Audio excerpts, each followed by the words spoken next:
We're going to talk bait now. We're going to go through my spod mix. I'm fishing at range here, so it's not my range spod mix, it's my spod mix for everywhere because I rate it so highly. So let's get straight into the ingredients. That's the first little fella, let's show you that. That's the party mix by Bait Tech. Got loads of different bits and pieces in there.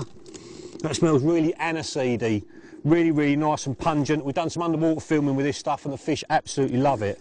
So a whole tub of that in there. It's got loads of different bits in it, which is going to mean you can use loads of different hook baits and the fish never know what they're getting caught on. So that's the first one. And then the old faithful chili hemp, absolutely gorgeous. See all those flakes there, that's chili that it's been cooked in. So that's super, super hot, that stuff. That goes in as well. Carp absolutely love spicy things, as do many fish. So we'll give that a slosh round first of all, get that nice and mixed up. And then the all-time best carp bait ever, sweet corn. A couple of those go in.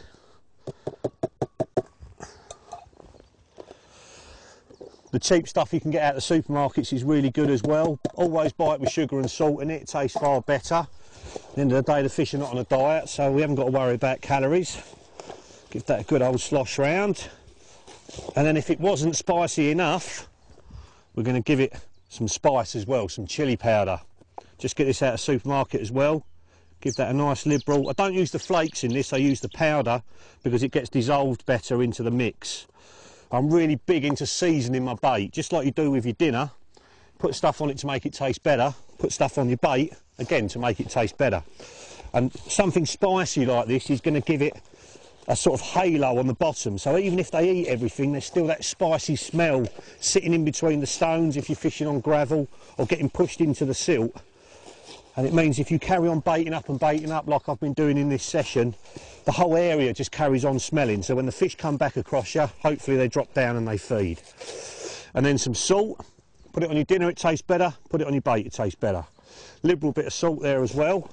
That gets dissolved into the water and again forms another sort of halo around the baited spot. Give that a good old slosh round in there. That's looking very carpy already. And then our chopped boilie, I've whizzed those up in a blender. And this is the new Grange from Mainline. Lucky enough to be using a bait well before it's out in the shops, but by the time this hits the shelves, this film, it will be out and available to you. And I've already had quite a lot of fish over the top of it. That big one you saw at the start of the film, that came over the top of it. I've had a lovely 40 common in England recently that came over the top of it as well. And just like all their other baits, I think the fish are straight onto it. So we've got a nice liberal mix there of loads of different carpy bits. And then the all important ingredient, tuna. The cheapest one you can get. Loads of juice in there. Always use it in brine rather than in oil, just because I've found the one in oil doesn't work so well in the winter time. Give that a nice just mash up there. You don't want big lumps, you want flakes in it. And if you want convincing on tuna, next time you go on holiday, take a tin snorkeling with you. You'll have no fish round you to start off with. Open the tin up, flake it around in the water. You'll have every fish in the sea round you in about 5 minutes. Everything absolutely loves it. Sprinkle it in your tank at home if you've got a fish tank and just see the reaction from the fish. Let's give another one in there.